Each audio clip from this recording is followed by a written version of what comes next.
We need to discuss these terms immediately. How did one sentence about exploring other options end with legal papers handed to me in my office lobby? Why did my husband look calm while everyone around me stared like I was the problem?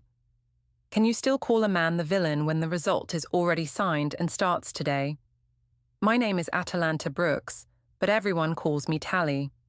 I was 33 and I worked as an event marketing coordinator. I like deadlines, bright posters, and being the person who made things happen. People said I had energy. I believed that. I also believed I was still young. I said it all the time, even when no one asked. That morning, I stood in our kitchen and watched Ethan make coffee like he was doing a small, careful job. He was 35 and worked in IT. He liked order. He liked quiet. He liked lists. I used to think that was stable. Later, I started calling it boring because boring sounded like his fault. Ethan asked why I was so tense. I said I was not tense, I was just thinking. He asked what I was thinking about. I said life was short and people change. He asked if something happened at work. I said work was fine, and he always made everything about him. He did not raise his voice. That annoyed me more than yelling would have. I leaned on the counter and said I was too young to be tied down. I said I wanted to explore other options. I said it like it was a brave truth. Ethan stared at the mug for a second, then he looked at me. He asked what other options meant. I said it meant freedom. I said it meant not being trapped by old rules. I said I wanted to feel alive. He asked if I wanted to leave him. I laughed once. Like the question was silly. I said he was being dramatic. I said I did not say I wanted to leave. I said I wanted space. He asked what space looked like. I said it looked like him trusting me. I said if he loved me, he would support my growth instead of holding me back. Ethan asked if I was unhappy. I said I was unhappy with how he reacted. I said he made me feel like a bad person for having normal feelings. He said he did not want to control me. He wanted clarity. I told him clarity was a control word. I told him he was turning my honesty into a crime.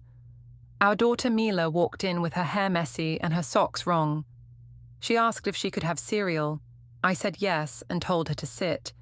Ethan asked if I wanted to talk later when Mila was at school. I said we could, but I said it like he was scheduling me. He looked down and nodded.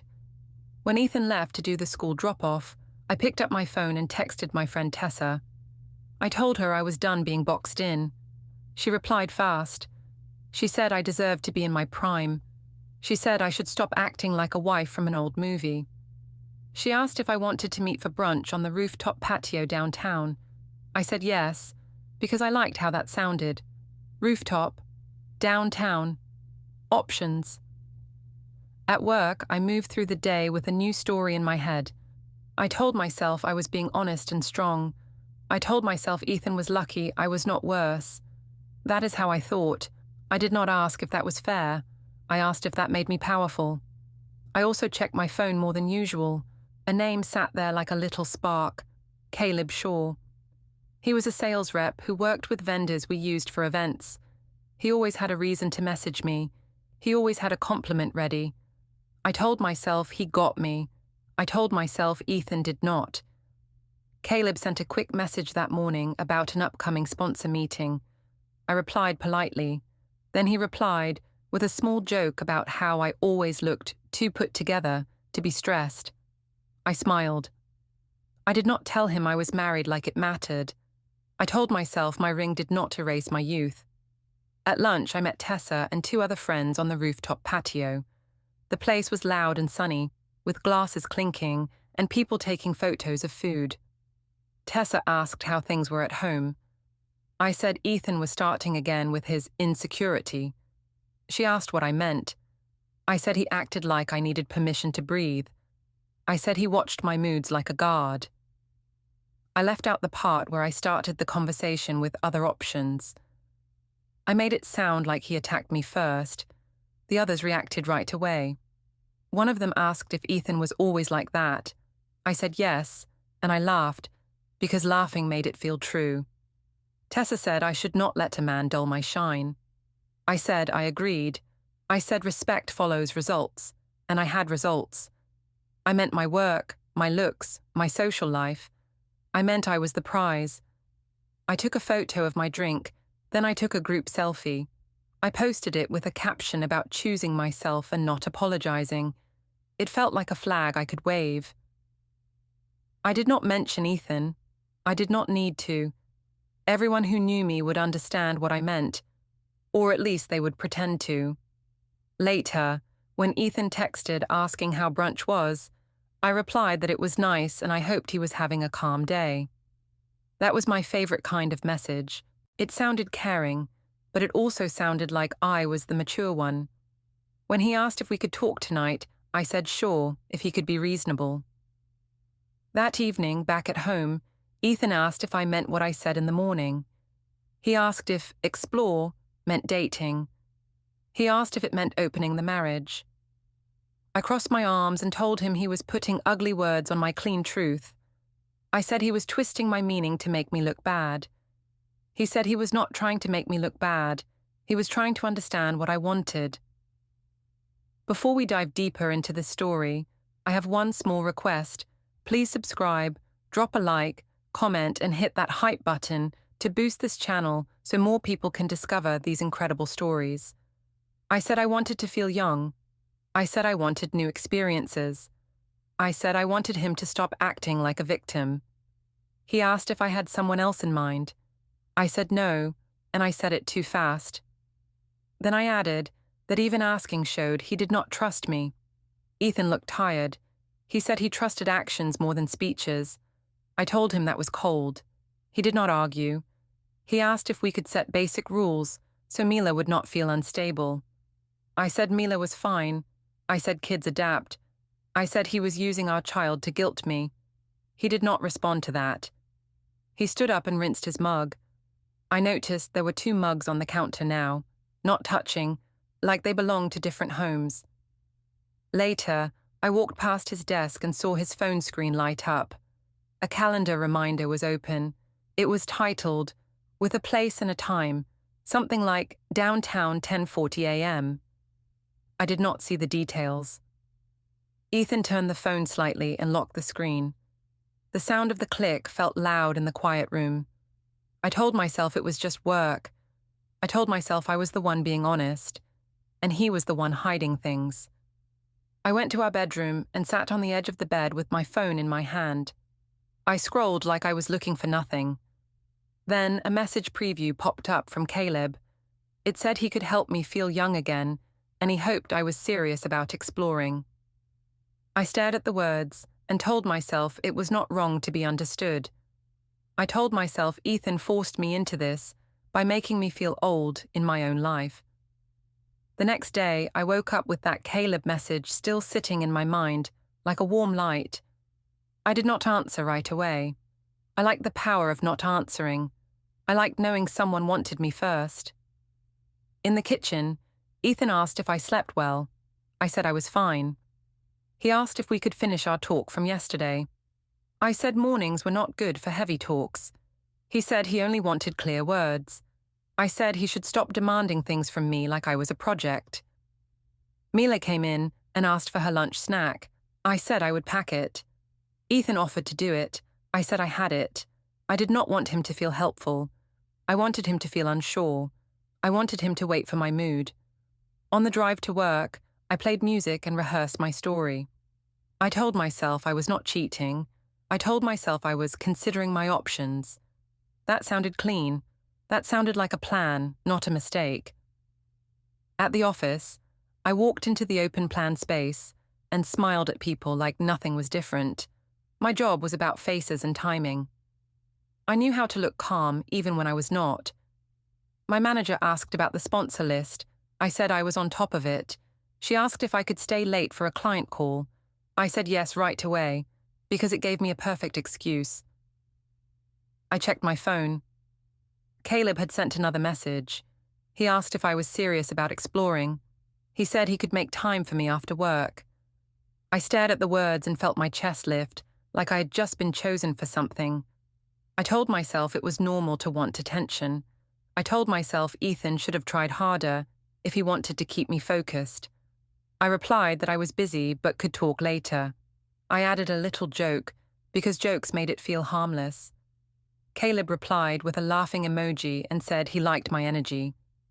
I kept the phone face down after that, like it was nothing. Around midday, Tessa came by my office building. She worked nearby, and she liked to surprise people. She asked if I was free for coffee. I said I could take a quick break. We walked to the lobby cafe. She asked if Ethan was still acting tense. I said yes, and I said he was getting worse. I said he was acting like I was breaking the law for wanting to feel young. Tessa said men got scared when women leveled up. I agreed. She asked if I had someone in mind. I pretended to be offended. I said she was being messy. Then I smiled and said I just liked having options. She told me I should not waste my best years on someone who made me feel small. I did not tell her Ethan had never called me small. I did not tell her I was the one shrinking him in my head so I could feel bigger. Back at my desk, I worked for real for a while. I sent emails, I updated schedules. Then I opened my calendar and blocked time for vendor coordination. It was a neat phrase. No one questioned neat phrases. Near the end of the day, Caleb said he was in town and asked if I could step out for 10 minutes. I told myself 10 minutes did not count as anything. I told myself I was just talking. I told myself Ethan had pushed me into this by making every conversation feel like a courtroom. I went down to the parking garage. The air was cool and smelled like concrete and exhaust. Caleb was leaning near his car with a casual grin, like he was waiting for a friend, not a married woman. He asked if I was okay at home. I said home was complicated. He asked if Ethan was controlling. I said Ethan did not understand me. I said Ethan acted like he owned my time. Caleb said I deserved someone who celebrated me. I did not correct him. I let that word deserved settle in me. Caleb asked if I wanted to get a drink sometime. I said maybe. He asked what maybe meant. I said it meant I needed to be careful. He said he liked careful. Then he stepped closer, and I felt the point of it, the thrill of being seen. I did not let it go too far. I told myself I had standards. I told myself that made it safe. When I went back upstairs, I touched up my lipstick in the restroom and stared at my own face. I told myself I looked happy. I told myself I looked young. I told myself that was the truth. And truth mattered. I did not ask whose truth. Ethan texted, asking what time I would be home. I replied that I had a client wrap-up and might be late. I added a photo of my computer screen with a harmless spreadsheet open. It was a clever move. It looked like proof. It was not a lie, exactly. I was at work. I was also not doing what a wife should do, but I told myself wife should was an old rule. When I got home, Ethan was in the living room helping Mila with a simple school worksheet. He looked up and asked if the call went long. I said yes and sighed like I was tired. Mila asked if we could read a story later. I said maybe, depending on Dad's mood. Ethan did not react. That calm again made me feel like I was losing ground. After Mila went to wash up, Ethan asked if I could sit for a minute. He asked if I was seeing someone. I laughed and said he was being paranoid. I said his questions were the reason I needed space. I said he was pushing me away with his suspicion. He asked why I seemed distant and why my phone was always face down. I said he was monitoring me, and it felt unhealthy. I said he needed therapy, and I said it like a diagnosis. Ethan said he did not want a fight. He wanted truth. I told him truth was not something he could demand. I told him trust meant letting go. He asked if exploring included dating. I said I never said dating. I said he was putting words in my mouth to paint me as the villain. He looked down at his hands and nodded slowly. Then he said he would focus on Mila and keep things calm. I felt a strange pinch when he said that. It sounded like he was stepping away from me, not chasing me. I did not like that. Later, I walked past the small office room and heard a low hum. The shredder was running. Ethan was feeding papers into it. He looked up and said he was clearing old files. I asked why now. He said he wanted to reduce clutter. On his desk, I saw a sticky note that said, "Bring forms." I asked what forms. He said it was for something boring, and he put the sticky note in a drawer. I went to the kitchen and noticed the mugs again. 2 mugs, spaced apart, both clean, both turned slightly away from each other. I told myself he was being dramatic. I told myself he was trying to scare me. I told myself I would not be controlled by silent games. Before bed, I checked my phone under the blanket. Caleb had sent another message. He said he liked the idea of me being too young to be tied down. He said he wanted to show me what freedom felt like. I stared at the words and felt proud, like I had started something important. Then I heard Ethan's phone buzz on the nightstand, and he turned it over fast without looking at me. I told myself it was nothing, but the small click of the screen lock sounded like a decision. The fundraiser week came fast, and I treated it like a stage. My company had a community hall event for a local charity, and I was in charge of the sponsor banners and the schedule. I told myself it proved I was valuable. I told myself Ethan should be proud, not worried. That afternoon, I got ready in the bedroom with the door half closed. Ethan asked if I wanted him to come early to help set up. I said no, because he would only stand there looking tense. He asked if I wanted him to bring Mila later. I said yes, because families looked good in photos. He asked if we could talk before the event. I said not today, because I did not want him to drain my energy. In the car, I checked my phone at a red light. Caleb asked if I would be at the fundraiser. I said yes. He replied that he would come because sponsors like to show support. I told myself it was normal. I told myself it was good for work. I did not tell myself it was risky because I did not like that word. When I arrived at the community hall, the air smelled like floor polish and coffee. Volunteers moved chairs. Someone tested the microphone. I walked in with my clipboard, like I owned the space. People greeted me and asked if everything was ready. I said yes, and I smiled like a calm leader. That smile was not for them. It was for me. Tessa showed up early and hugged me. She asked if Ethan was coming. I said he would come later, if he could behave. She laughed and said I should not let him act like my dad. I said I would not. I said I was too young to be managed. In the back room, I checked the sponsor table. Caleb's company name was there on a small sign. I told myself it was just business. Caleb walked in a few minutes later, wearing a nice jacket like he knew cameras existed. He asked if I needed help. I said I had it handled. He said I always looked like I had it handled. He said Ethan must have trouble keeping up. I said Ethan liked stability and I liked growth. I made it sound like a simple difference, not a warning. When the doors opened, the hall filled with people. There were parents, co-workers, donors, and friends of friends. The noise rose like a wave. I loved that part. In a crowd, you could be whoever you wanted. You could be the story, not the truth. Ethan arrived with Mila near the start. Mila wore a little sweater and held his hand. Ethan nodded at me and asked where he should sit. I said he could sit wherever, but I said it like he was in the way. He asked if I wanted Mila near the front. I said yes because it looked supportive. He asked if I needed anything. I said I needed him not to make a scene. He blinked like he was surprised. Then he said, "Okay." During the first part, I moved through the hall greeting people. I shook hands and laughed at jokes. Ethan stood near the side, watching Mila. He did not pull me aside. He did not beg. He did not even look angry. That should have been a relief. Instead, it felt like he was not playing my game. Tessa leaned close and asked if I had told Ethan about options yet. I said yes, and I said he was acting like I had committed a crime. She rolled her eyes and said men love to be victims. I nodded hard because it felt good to have a witness. Later, the program director asked me to say a few words. I took the microphone and looked out at the crowd. The lights were bright, the faces were blurred. I felt important. I thanked donors. I thanked volunteers.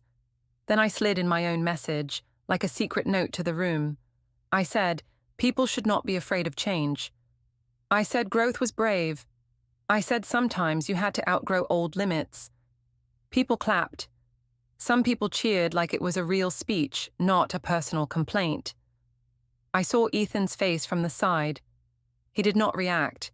He just held Mila's jacket. That calm annoyed me so much I almost laughed. After the speech, Caleb came over and said I was inspiring. I told him he was being dramatic, but I liked it. He asked if I wanted to take a photo with him near the sponsor banner. I said yes because it was normal, because it was work, because it was nothing. The photo was close enough that someone could read it wrong. I did not step away. Tessa filmed a short clip while we walked through the hall. She said she wanted content for her story. I did not tell her to stop. In my head, I called it harmless. In my head, I also liked the idea of Ethan seeing it later and feeling small. That was the part I did not say out loud. At one point, a coworker joked that Ethan looked like a serious guy. Another person joked that he must be strict at home. I laughed and said he liked rules. I said he loved to ask questions. I said he had a habit of acting like my life needed permission. The group laughed again. Ethan heard some of it. He looked at me and then looked away. He did not argue. He did not defend himself. He just moved Mila's chair a little closer to the aisle. On the way to the snack table, Ethan asked if we could leave early because Mila looked tired. I said he was always trying to pull me out of fun. I said he could take Mila home if he needed to. He asked if I was sure. I said yes, because I wanted to stay. He nodded and said he would wait until the next segment ended. When he walked away, Caleb asked if Ethan always acted like that. I said Ethan liked to control the mood. I said he could not handle attention not being on him. Caleb said I deserved a man who wanted to show me off. I did not correct him. I let myself believe it. When the event ended, Ethan took Mila to the car while I stayed to pack supplies. He did not rush me. He did not complain. He just did the job. That made me feel like the bad guy, and I did not want that feeling, so I pushed it away. Back at home, Mila went to brush her teeth. Ethan stood in the hallway and asked if I knew how it looked tonight. I said it looked like a successful fundraiser. He asked why I spoke about outgrowing limits, like it was about him. I said he was imagining things. I said I was allowed to give a motivational speech. I said he was making my work about his insecurity. He looked tired again. He said he did not want to fight. He said he wanted the truth. I said the truth was that I was young, and I refused to live like an old woman. I said if he could not handle that, it was his problem. He did not answer right away. Later, I walked past his desk and saw a neat folder set on the corner, labeled Bank. Next to it sat a small USB stick with a date written on a tiny strip of tape. Ethan came in behind me and closed the drawer with a soft click. He asked if I needed something. I said no and tried to sound casual, like I did not care. In the bedroom, as I changed into pajamas, I heard Mila in her room speaking softly. Ethan asked if she was okay. Mila asked if Daddy was going to sleep in the other room forever. Ethan said they would keep things steady and she would be safe. I paused with my shirt half on and felt a small sting, like the air had changed. Then I told myself I was not doing anything wrong. I told myself kids always ask questions. I told myself Ethan was using her fear to control me. When I got into bed, I checked my phone again. Caleb had sent a simple message saying he liked how free I looked tonight. I stared at it and felt proud, like I had won a point. Then I heard Ethan in the other room opening a drawer, and I heard the quiet click of a lock, like someone sealing something away. The next morning, the fundraiser clip was already moving around like it had legs. I saw it first on Tessa's story. She had posted me walking through the hall with Caleb close beside me. She had added a caption about being in my glow era. I watched it twice. The first time I smiled. The second time I felt a tightness in my throat, because the comments were not all cheering. A woman from my work had replied with a laughing emoji. Another person had asked if that was my husband or the new guy. Someone else had said my husband looked sad in the background. I told myself they were jealous. I told myself people loved drama. I also told myself I needed to control the story fast. At breakfast, Ethan asked how I slept. I said I slept fine. He asked if I wanted to talk about last night. I said he should stop making everything a trial. He asked if I saw the video online. I said yes, and I said it was harmless. He asked why it looked like I was flirting in public. I said he was seeing what he wanted to see. I said he always assumed the worst. Mila asked if she could wear her pink shoes to school. I said yes. Ethan asked if I could do pickup today because he had a meeting. I said I could. He asked if we could keep pickup times steady this week. I said he was acting like we needed a schedule for love. He did not react. He just nodded and wrote something on his phone. I saw the screen for half a second and noticed a recurring entry called Meeting Personal. I told myself he was being dramatic and making secret plans to scare me. At work, I tried to act normal. I answered emails and called a vendor about balloon arches. I laughed with a coworker near the printer. Then my phone buzzed again, and I saw more replies under the clip. A man I barely knew had written that Ethan looked like a nice guy, and I looked checked out.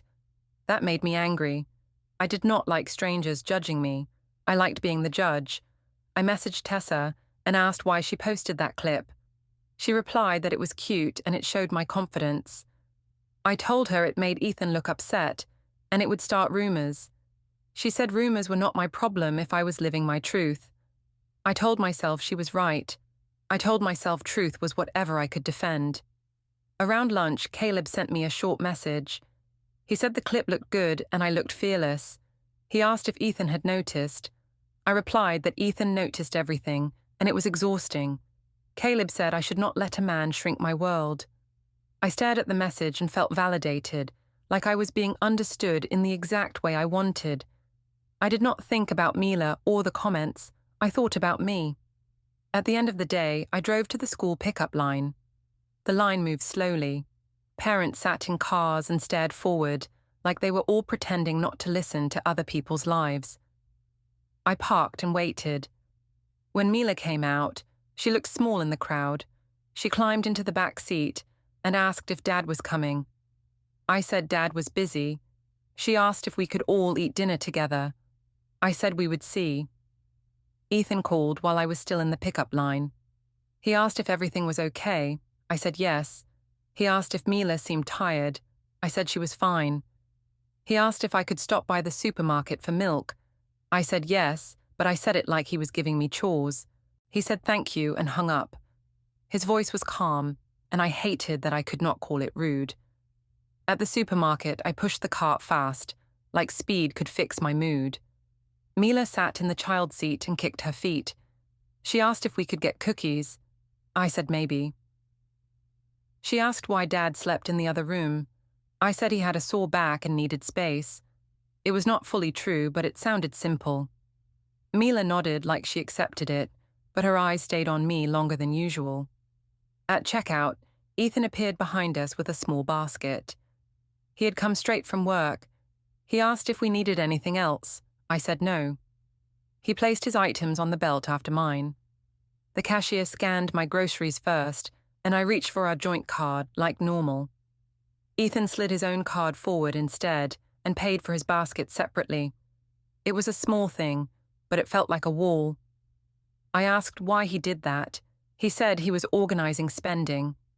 I said he was being petty. He said he was not being petty. He was being careful. I laughed and said careful was just another word for controlling. He did not argue. He asked for the receipt and put it in his pocket. Then he asked if I could keep my receipt too. I said he was treating me like a child. He said it was not about that. He said he wanted everything clear. In the parking lot, I told him he was embarrassing me. He said he was not trying to embarrass me. He was trying to stay calm. I said his calm was fake. I said he was doing it to look good. He said he did not care about looking good. He said he cared about Mila and stability. I rolled my eyes and said he always hid behind Mila when he wanted to win. On the drive home, Mila hummed to herself, then went quiet. Ethan asked her about school. She said it was fine. He asked what she learned. She said nothing. He tried again and asked if she wanted to draw later. She said maybe. I watched her in the mirror and felt a small pull of guilt. I pushed it down and told myself kids were moody. I told myself Ethan was making her anxious on purpose. At home, Ethan unpacked his groceries and set them on one side of the counter. I unpacked mine and set them on the other side. It happened without planning, but it looked like we had divided the kitchen. 2 piles, 2 sides, 2 lives. Later, Ethan sat at his laptop in the office room. I walked past and saw a spreadsheet open. It was plain, just rows and dates. I did not see a title. I saw short notes beside some dates, like times and places. Ethan noticed me and closed the laptop. He asked if I needed the printer. I said no. I tried to sound bored, but my skin felt hot. That night, when he thought I was in the shower, I heard a soft beep from his phone, like a recording app starting. I paused, with my hand on the bathroom door. Then I told myself I was imagining it. I told myself he was paranoid, not me. In bed, I scrolled through the comments again. Some people were still laughing. Some were judging. I wanted to message everyone and explain. Instead, I posted a new photo of me at my desk with a caption about hard work and growth. I wanted to drown the fundraiser clip with a clean picture. Ethan came in quietly and asked if I could stop posting vague things about our marriage. I said I was posting about myself, and if he felt guilty, that was on him. He asked if I could keep private issues private for Mila's sake. I said he was trying to silence me because he was losing control. He did not answer. He just went back to the other room and closed the door with a careful, soft sound. I lay there staring at the ceiling and told myself I was still in charge. I told myself I could fix the story with one good post and one good smile.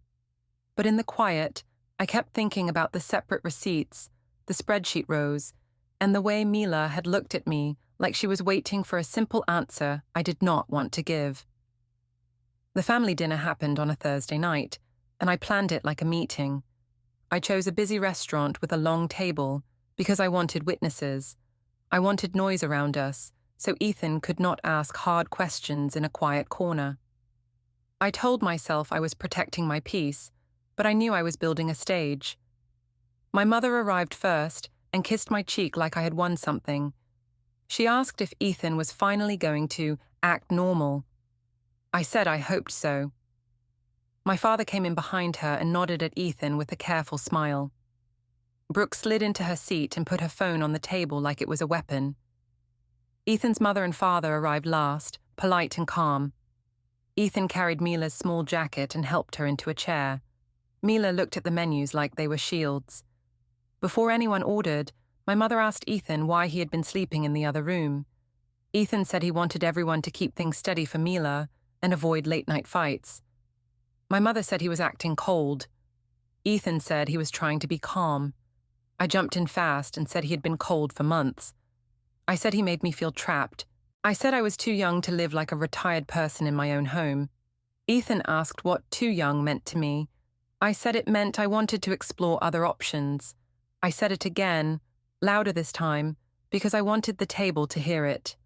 Brooke's eyes widened like she loved the word options. My mother nodded like I had said something brave. Ethan's mother looked down at her napkin.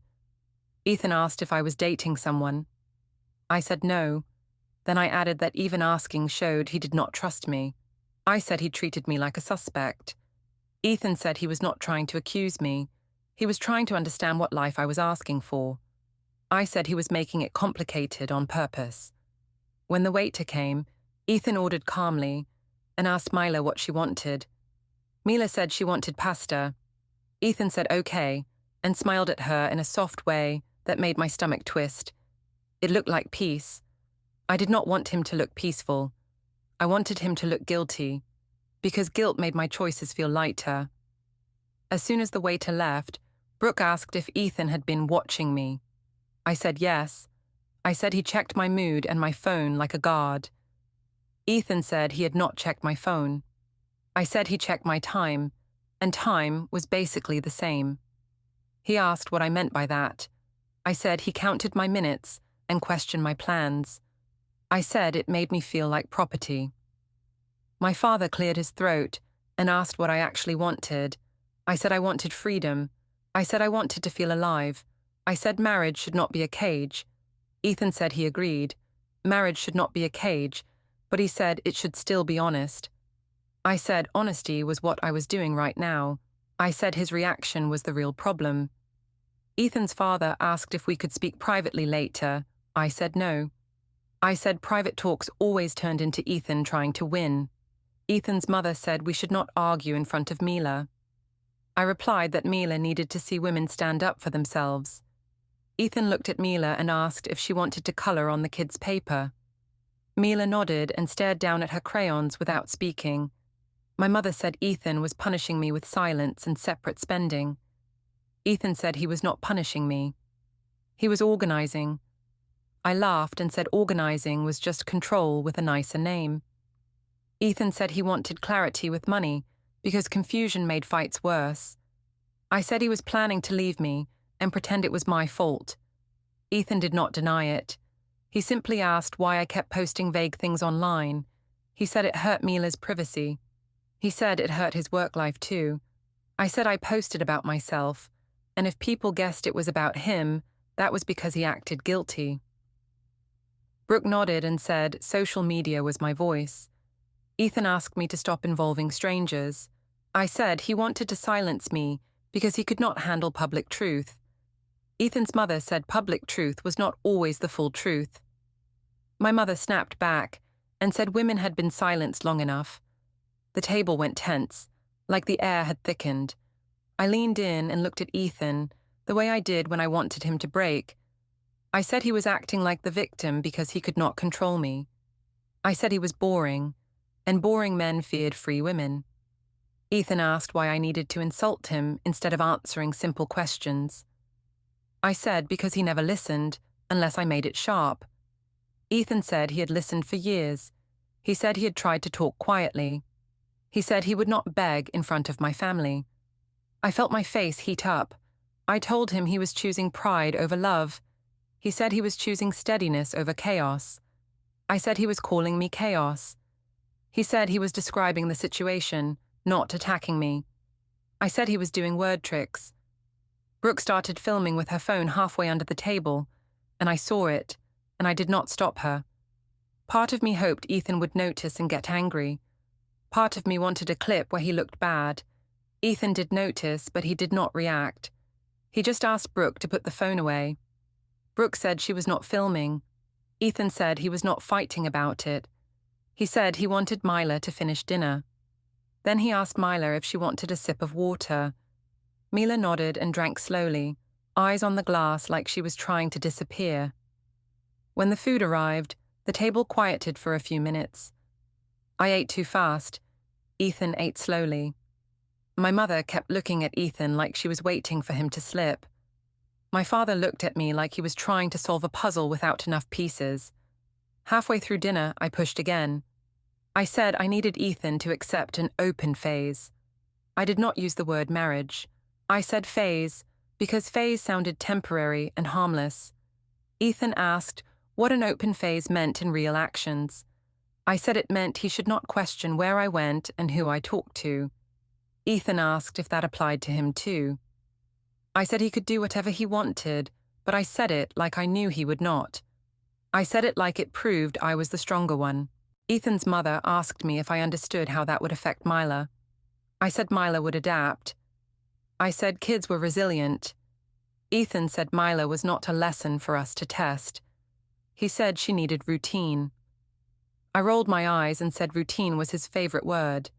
He said routine was not romance, but it was safety. My mother said Ethan was acting like a lawyer. Ethan said he was acting like a father. I laughed and said he was acting like a man who wanted to punish me for being honest. Ethan looked at me for a long second, and the room around us felt quieter, even though the restaurant was loud. He asked if I would stop the public posts and the public jokes. He asked if I would stop letting friends drag him. He asked if I would come home on time and speak plainly about what I was doing. I said he was giving me demands like a contract. I said love was not a contract. Ethan nodded once, like he heard something final in my answer. When the check came, Ethan put his card down without drama. I opened my mouth to comment, but my father touched my arm and shook his head slightly. That small gesture annoyed me. I hated being managed, even by my own father. Outside the restaurant, under the bright sign and the cold air, I tried one last push. I told Ethan he could not control me with money or mood. I told him if he wanted to keep me, he needed to loosen his grip. Ethan said he had no grip on me. He said he had only choices left. I asked what that meant. He looked past me at Mila climbing into the car seat with his mother helping her. Then he looked back at me and spoke in a flat, calm voice.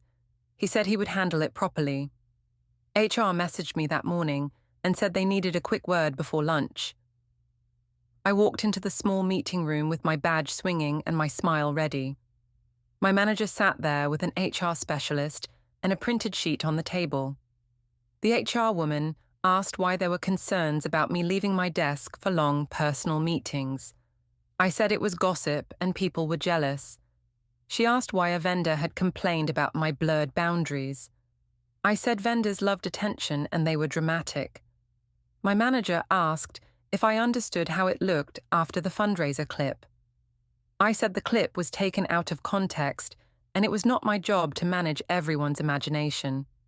They asked if I had used work time for private plans. I said I worked hard and I stayed late, so 10 minutes here and there did not matter. HR said policy did not work like that. She said they were documenting the conversation.